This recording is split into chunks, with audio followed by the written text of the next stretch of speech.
14회차 현미경 분석 2부 첫 번째 경기는 8번 경기로 들어온 피오렌티나와 시바스스의 경기입니다. 저는 피오렌티나의 단통 승리로 가보도록 하겠습니다.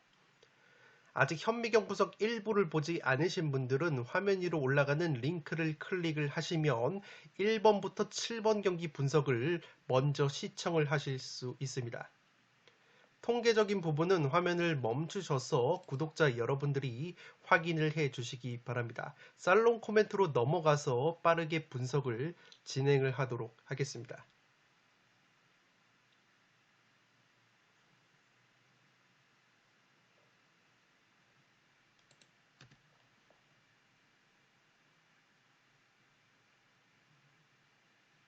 살롱 코멘트로 정리를 해드리면 유로파 컨퍼런스 리그에서만큼은 최고의 팀이라고 불려도 손색이 없는 피오렌티나의 기세라고 보시면 되겠습니다. 이 컨퍼런스 리그에서 득점이 21골로 전체 1등을 달리고 있는 피오렌티나이고 평균 점유율 역시 3위로 체급 차이를 보여주면서 우승 후보로 부상을 하고 있습니다. 특히나 컨퍼런스 리그와 유독 4대가 잘 맞는 공격수가 피오렌티나에 있는데 이 피오렌티나의 요비치라는 선수가 지금 보시는 것처럼 6골을 컨퍼런스 리그에서 넣으면서 가장 많은 골을 넣고 있다고 보시면 되겠습니다. 그 옆에 쿠아메라는 피오렌티나의 측면 자원 같은 경우에는 5개의 어시스트를 컨퍼런스 리그에서 기록을 하면서 유독 컨퍼런스 리그에서 4대가 맞는 피오렌티나의 공격 자원들이 많다고 보시면 되겠습니다. 특히나 피오렌티나의 요비치 같은 경우에는 세리에 A에서는 경기력이 전반적으로 좋지 못했는데 이 컨퍼런스 리그에서 골맛을 보면서 세리에 A에서도 경기력이 올라오고 있는 모습이 있다고 보시면 되겠습니다. 따라서 컨퍼런스 리그에서만큼은 피오렌티나의 공격력이 최고라고 볼 수 있겠고 이 전력 누수면에서도 주전급 자원의 결장이 없는 이 피오렌티나이기 때문에 최근 모든 대회 5경기 4승 1무 무패의 상승세까지 고려한다면 이 피오렌티나의 무난한 승리가 예상이 되지 않나 싶습니다. 이 반면에 시바스스라는 팀은 터키 팀인데 터키 리그에서 14위로 쳐져 있다고 보시면 되겠습니다. 이 터키 리그 기준으로 원정에서 실점이 늘어나는 수비적인 약점이 있고 올 시즌 자국 터키 리그 기준으로 23경기 중에서 무실점 경기가 5경기밖에 없을 정도로 실점이 기본적으로 많은 팀이기 때문에 이 피오렌티나의 맹공을 버텨내기에는 굉장히 버겁지 않을까 싶습니다. 주말 터키 리그 경기에서도 3대4 4골을 실점을 하면서 패배를 당한 시바스스라고 보시면 되겠습니다. 한 가지 그래도 기댈 수 있는 것은 지금 보시는 것처럼 이 시바스스의 골키퍼가 불알이라는 굉장히 이름이 독특한 골키퍼인데 이 불알 골키퍼가 컨퍼런스 리그에서 선방 세이브가 34개로 가장 많다고 보시면 되겠습니다. 근데 그것을 반대로 말하면 그만큼 시바스스가 상대에게 슈팅을 많이 허용을 한다는 말이기도 하기 때문에 이 수비력 자체가 좋다고는 볼 수 없다고 보시면 되겠습니다. 이 시바스스는 주전 공격수 야타바레 선수와 수비수 오스만 파사 그리고 미드필더 알친 같은 핵심 포지션 선수들이 모두 한 달 이상 부상으로 빠져 있는 상황이기 때문에 이 피오렌티나와 비교를 해봤을 때 전력 누수면에서도 시바스스가 열세일 것으로 생각이 됩니다. 8번 경기는 피오렌티나의 단통 승리로 가보도록 하겠습니다. 9번 경기는 포즈난과 유르고르의 경기인데 포즈난의 단통 승리로 가보도록 하겠습니다. 폴더스의 여유가 있으신 분들은 무승부까지 추천을 드리도록 하겠습니다. 이 포즈난은 폴란드 리그 3등을 달리는 팀이고 유르고르는 지난 시즌 스웨덴 리그에서 2등을 차지한 팀이라고 보시면 되겠습니다. 이 폴란드 리그가 웨파 랭킹이 27위, 이 스웨덴 리그가 웨파 랭킹이 22위이기 때문에 근소하게 유르고르 쪽이 리그 수준이 높다고 보시면 되겠는데 기본적으로 양 팀의 체급 차이가 거의 나지 않는다고 보시면 되겠습니다.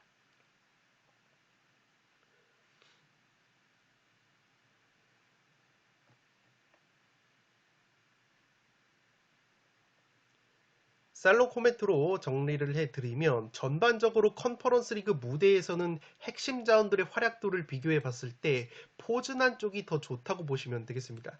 지금 보시는 것은 컨퍼런스 리그 득점 통계인데 이 포즈난의 주포 공격수 이삭 선수가 5골을 넣으면서 득점 랭킹 공동 2등을 달리고 있고, 이삭 선수 외에도 포즈난의 핵심 측면 자원인 이 스코라스라는 선수 역시 컨퍼런스 리그에서 4골을 넣으면서 핵심 공격 자원들의 4대는 이 컨퍼런스 리그에서 포즈난 쪽이 좀 더 맞는다고 보시면 되겠습니다. 이 포즈난이 컨퍼런스 리그 홈 경기에서는 스페인 라리가 비아레알을 3대 0으로 꺾었을 정도로 컨퍼런스 리그 홈 경기에서 올 시즌 무패를 달리고 있습니다.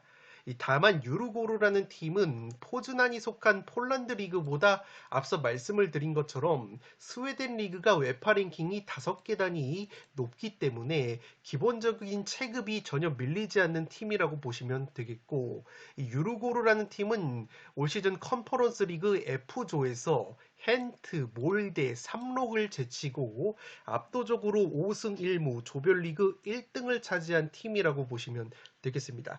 특히나 조별리그 단계에서 벨기에 리그 상위권 팀이라고 볼 수 있는 헨트를 상대로 유르고르가 컨퍼런스 리그에서 2승을 챙겼다는 것은 의외로 경기력이 상당히 기대 이상이라고 보시면 되기 때문에 이 경기 포즈난이 부러질 가능성도 상당히 높지 않나 싶습니다. 또한 유르고르 쪽에도 컨퍼런스 리그와 4대가 맞는 에릭손이라는 플레이메이커가 있는데, 이 선수가 자국 리그에서는 지난 시즌 3골 8도움을 기록한 선수이고 컨퍼런스 리그에서도 4개의 도움을 기록하면서 어시스트 2등을 달리고 있기 때문에 에릭손 선수가 날뛸 가능성도 충분히 있지 않나 싶습니다. 다만 유르고르의 주포 공격수 에드바드센 선수는 컨퍼런스 리그에서 한 골에 그치고 있기 때문에 이 주포 공격수의 컨퍼런스 리그 4대는 포즈난 쪽이 더 맞는다고 보시면 되겠고, 유르고르의 주전 미드필더 슐러 선수가 경고 누적으로 결장이 되는 것을 고려한다면 아주 근소하게 포즈난이 유리한 경기를 할 것으로 생각이 됩니다. 유르고르 같은 경우에는 현재 스웨덴 리그가 개막이 되지 않아서 컵대회만 치르고 있기 때문에 실전 감각이 100%는 아닐 것으로 판단이 된다는 점에서 근소하게 포즈난 쪽으로 기우는 매치라고 생각은 되는데, 포즈난 쪽만 가져가기에는 유르고르의 저력을 무시하기에는 조금 힘든 매치라고 생각이 되기 때문에 폴더스에 여유가 있으신 분들은 유르고르 사이드 하나 정도는 가져가 봄직한 매치라고 생각이 됩니다. 9번 경기는 포즈난이 단통 승리로 가보도록 하겠습니다. 10번 경기는 바젤과 슬로반부의 경기인데 승무패로 지으면서 슬로반부 쪽 이변까지 가져가 보도록 하겠습니다. 이 바젤은 스위스 리그에서 5위에 머물고 있고 슬로반부는 슬로바키아 리그 2등을 달리는 팀이라고 보시면 되겠습니다. 이 스위스 리그가 웨파 랭킹이 13위, 슬로바키아 리그가 28위이기 때문에 기본적으로 리그 간 체급 차이는 스위스 리그가 좀 더 우위에 있다고 보시면 되겠습니다.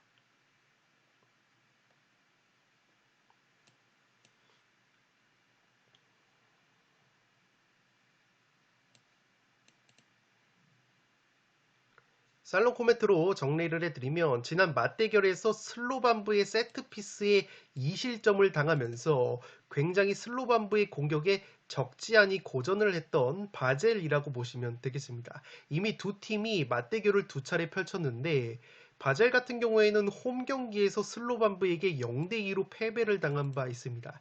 지난해 10월 조별리그 단계에서 홈에서 이미 슬로반부에게 0대2로 덜미가 잡혔고 원정에서는 난타전 끝에 3대3으로 비겼기 때문에 슬로반부에게 최근에 상대 전적에서 밀리는 부분이 있다고 보시면 되겠습니다. 슬로반부의 측면 공격수 카브리치 선수가 에이스인데 이 바젤을 상대로 지난 맞대결 2골로 굉장히 좋은 기억이 있고, 슬로반부의 미드필더 차크 베타제라는 선수 역시 컨퍼런스 리그에서 4개의 어시스트를 기록을 하면서 4대가 맞는 모습을 보여주고 있습니다.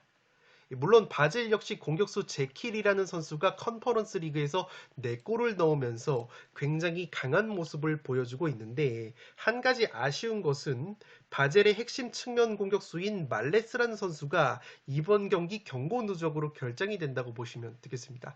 이 말레스라는 선수가 바젤에서 자국 리그 가장 많은 어시스트를 기록한 선수이고 컨퍼런스 리그에서도 3골로 좋은 모습을 보여준 핵심 측면 자원이기 때문에 이 바젤이 말레스 선수가 빠지게 된다면 측면 공격력이 상당히 약화가 될 가능성이 있어 보입니다. 물론 슬로반부 역시 주전 미드필더 칸카바 선수가 경고 누적으로 결장이 되고 즈무르알이라는 선수 역시 출전 여부가 불투명하기 때문에 이 슬로반부는 중원 공백이 예상이 됩니다. 따라서 이미 양팀 두 차례 맞대결에서 슬로반부가 1승 1무로 우위를 점했던 매치업이고 바젤의 핵심 측면 자원 말레스가 빠지는 공격 누수까지 고려한다면 바젤의 승리만 가져가기에는 상당히 리스크가 큰 매치라고 생각이 됩니다. 10번 경기는 승무패로 지으면서 2변까지 노려보도록 하겠습니다. 11번 경기는 헨트와 바샥쉐이르의 경기인데 무패 투폴로 가면서 아예 바샥쉐이르 쪽 역배를 한번 노려보도록 하겠습니다. 헨트 같은 경우에는 벨기에 리그 5등 팀이고 바샥쉐이르는 터키 리그 5등 팀이기 때문에 이 헨트가 전혀 체급적인 측면에서 밀리지 않는다고 보시면 되겠습니다. 이 벨기에 리그가 웨파 랭킹이 8등이고 터키 리그가 웨파 랭킹이 12위이기 때문에 오히려 근소하게 헨트 쪽이 체급이 더 높다고 보시면 되겠는데 이 바샥쉐이르가 컨퍼런스 리그에서 보여준 퍼포먼스를 고려한다면 충분히 이변을 노려봄직한 매치라고 생각이 됩니다.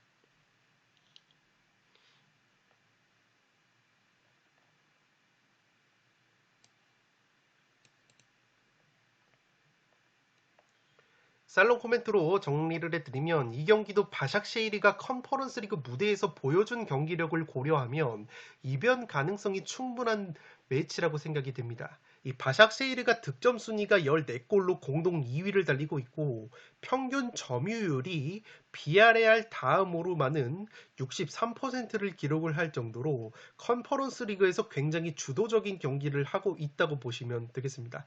또한 패스 정확도 같은 경우에는 전체 2등을 달리고 있기 때문에 이 바샥쉐이르가 컨퍼런스 리그에서 상당히 다부진 모습을 보여주는 팀이라고 보시면 되겠습니다. 특히나 바샥쉐이르가 조별리그 단계에서 강호 피오렌티나를 홈에서 3대 0으로 완파를 했을 정도로 고점 경기력이 나오면 상당히 공격력이 뛰어난 팀이라고 보시면 되겠습니다. 다만 최근에 자국 터키 리그에서는 바샥쉐이르가 원정 2경기 2연패를 당하면서 주춤하는 모습이 있었고 올 시즌 터키 리그 기준으로 원정에서 성적이 떨어지는 약점이 있다고 보시면 되겠습니다.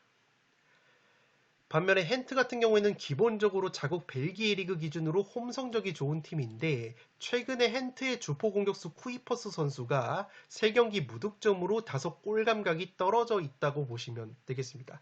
직전 리그 경기에서는 골대만 2번이나 강타했던 쿠이퍼스 선수이기 때문에 헨트 같은 경우에는 이 쿠이퍼스 선수가 결정력을 보여주지 못한다면 의외로 어려운 경기를 할 가능성이 있어 보입니다. 물론 바샥쉐이르의 주요 공격수 굴러와 오카카 선수 역시 최근에 자국 리그에서 부진한 모습이 있는데 이 선수들 같은 경우에는 컨퍼런스 리그에서 3골씩 넣으면서 4대가 맞는 부분이 있다고 보시면 되겠습니다.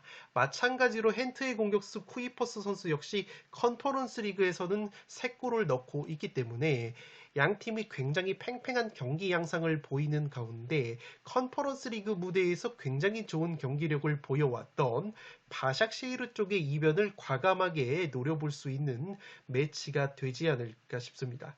11번 경기는 과감하게 무패로 가면서 이변을 노려보도록 하겠습니다. 12번 경기는 세비야와 페네르바체의 경기인데 승무 투폴로 가보도록 하겠습니다. 세비야 같은 경우에는 현재 라리가 하위권으로 쳐져 있고 페네르바체 같은 경우에는 터키 리그 2등을 달리고 있다고 보시면 되겠습니다.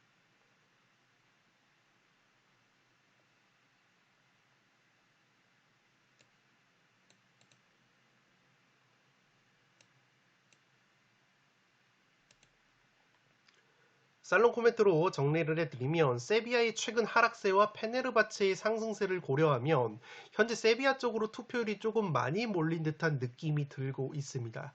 세비야 같은 경우에는 최근에 모든 대회 4경기 1무 3패로 승리가 없는 반면에 페네르바체는 7경기에서 6승 1무 무패 상승세를 타고 있습니다. 특히나 페네르바체의 주포 공격수인 에네르 발렌시아라는 선수가 올 시즌 터키 리그에서 무려 23골이나 넣으면서 절정의 골 감각을 보여주고 있고 최근에 7경기에서도 11골의 좋은 골 감각을 보여주고 있다고 보시면 되겠습니다. 이 페네르바체라는 팀이 유럽 대항전에 꾸준히 참가를 하면서 특유의 유럽 대항전 DNA가 어느 정도 있는 팀이라는 점을 고려한다면 세비야가 굉장히 고전할 가능성이 높지 않나 싶습니다. 물론 유로파리그 무대에서만큼은 우승 횟수가 가장 많은 이 세비야라는 점에서 충분히 세비야도 유로파리그 황제의 DNA를 보여줄 가능성이 있지 않나 싶습니다. 이 세비야 같은 경우에도 최근에 주포 공격수 엔네시리 선수가 9경기 7골로 맹활약하고 있지만 이 페네르바체의 에네르 발렌시아 선수만큼의 컨디션은 아니고 그래도 세비야가 최근에 오사수나전에서 2대3 패배를 당한 것을 제외하면 그 전까지는 라리가 홈 경기에서 5연승을 거두면서 특유의 홈발이 최근에는 살아있는 팀이기 때문에 이변이 나온다면 무승부 정도가 합리적인 선택이 되지 않을까 싶습니다. 12번 경기는 승무 투폴로 가보도록 하겠습니다. 13번 경기는 유벤투스와 프라이부르크의 경기인데 승무 투폴로 가면서 프라이부르크 쪽 이변까지 받쳐보도록 하겠습니다. 유벤투스 같은 경우에는 승점이 삭감이 되면서 세리에 7등으로 밀려나 있고 프라이부르크는 분데스리가 5등을 달리고 있다고 보시면 되겠습니다.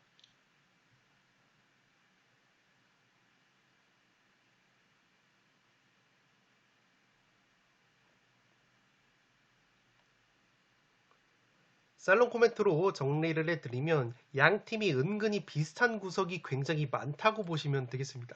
먼저 두 팀의 강점을 보시면 유벤투스 같은 경우에는 세리에에서 세트피스 득점이 13골로 세트피스 공격력이 가장 강한 팀이 바로 유벤투스라고 보시면 되겠습니다. 마찬가지로 프라이부르크는 독일 분데스리가에서 세트피스 득점이 12골로 우니온 베를린에 이어서 두 번째로 세트피스 공격력이 강한 팀이기 때문에 양 팀 모두 자국 리그에서 세트피스 한 방이 굉장히 강력한 팀들이라고 보시면 되겠습니다. 이 문제는 두 팀 모두 세트피스 공격력뿐만 아니라 세트피스 수비력도 자국 리그에서 가장 좋은 팀들이기 때문에 양 팀이 서로의 강점인 세트피스를 어떤 팀이 살릴 수 있을지 가늠이 되지 않는 부분이 있다고 보시면 되겠습니다. 또한 양 팀 모두 공격 과정에서 핵심 측면 플레이메이커의 역할이 상당히 중요한데 유벤투스 같은 경우에는 최근에 디마리아 선수의 왼발 감각이 상당히 올라와 있고 이 프라이부르크 역시 측면 자원 그리포 선수의 오른발에 굉장히 많이 공격이 좌우가 된다고 보시면 되겠습니다. 이 강점도 비슷한데 두 팀이 약점도 비슷한 면이 있습니다. 지금 보시는 것은 통계 사이트에서 제공을 하는 유벤투스의 강점, 약점, 프라이부르크의 강점, 약점인데 양 팀이 모두 세트피스 공격력이 강점으로 나와 있고 약점 같은 경우에는 유일한 약점이 양 팀 모두 롱볼 수비가 약점이라고 나와 있습니다. 그런데 두 팀의 롱볼 정확도를 보면 세리에에서 유벤투스가 롱볼 패스 정확도가 네 번째로 뛰어난 팀이고 이 프라이부르크 역시 독일 분데스리가에서 롱볼 정확도가 여섯 번째로 좋은 팀이기 때문에 따라서 굉장히 두 팀이 강점과 약점이 비슷한 상성의 매치업이라는 점에서 의외로 팽팽한 양상이 펼쳐질 것으로 생각이 되는데 그렇다면 그래도 기본적으로 홈발을 받는 유벤투스 쪽이 근소하게 유리한 경기를 할 것으로 생각이 됩니다. 이 프라이 같은 경우에는 자국 분데스리가 기준으로 확실히 원정에서 성적이 떨어지고 원정에서 실점도 14골이나 증가가 되는 부분이 있습니다. 다만 유벤투스가 최근에 유로파리그에서 맞붙었었던 이 프랑스 리그앙 낭트라는 팀을 놓고 두 팀을 비교를 해보면 이 낭트라는 팀이 유벤투스 원정에서 비교적 좋은 경기를 하면서 1대1 무승부 이변을 연출한 바 있었는데 이 프라이부르크 같은 경우에는 이미 낭트를 상대로 유로파리그 무대에서 홈과 원정에서 각각 2대0, 4대0 완승을 거뒀었기 때문에 충분히 프라이도 유벤투스 원정에서 무승부 정도의 이변은 노려볼 수 있는 상성이 나오지 않을까 싶습니다. 13번 경기는 승무 투폴로 가보도록 하겠습니다. 마지막 경기는 맨유와 베티스의 경기인데 맨유의 단통 승리로 가보도록 하겠습니다. 이 투폴 추천으로는 무승부까지 이변을 추천드리도록 하겠습니다. 맨유 같은 경우에는 프리미어리그 3등을 달리고 있고 베티스는 라리가 5등을 달리고 있다고 보시면 되겠습니다.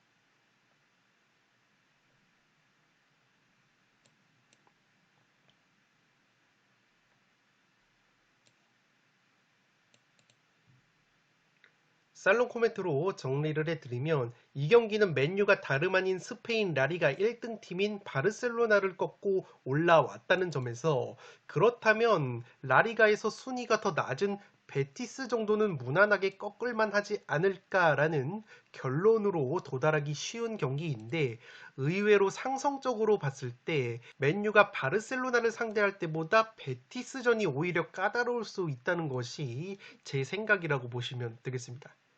지금 보시는 것은 맨유의 역습 득점 통계인데 프리미어리그에서 카운터 어택에 의한 역습 득점 7골로 맨유가 프리미어리그 역습 공격이 가장 강력한 팀이라고 보시면 되겠는데 그만큼 수비 뒷공간이 나오는 팀을 상대로 맨유가 래시포드 선수를 앞세운 이 빠른 뒷공간 침투로 재미를 보고 있다고 보시면 되겠습니다. 실제로 바르셀로나 같은 경우에는 원체 압박 라인이 높은 팀이고 이미 챔피언스리그 무대와 맨유전에서 수비 뒷공간을 노출을 하면서 약점을 드러냈다고 보시면 되기 때문에 상성적으로 봤을 때 오히려 맨유가 바르셀로나를 상대함에 있어서 수월했던 면이 있다고 보시면 되겠습니다.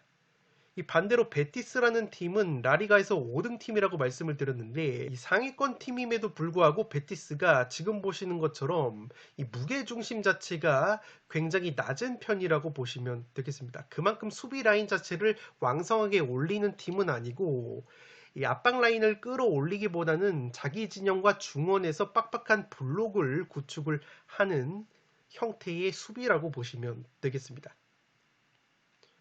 지금 보시는 것처럼 맨유가 유로파리그 무대에서 압박 강도가 굉장히 강력한 것을 볼 수 있고 베티스 같은 경우에는 체급에 비해서 유로파리그 무대에서도 압박 수치 자체는 비교적 낮게 나오고 있는 것을 보실 수가 있습니다. 이 자국 라리가에서도 역습 실점이 한 골로 적은 베티스이기 때문에 베티스가 라인을 내리는 선택을 하게 된다면 맨유가 의외로 구조적으로 답답해할 수 있는 매치라고 생각이 됩니다.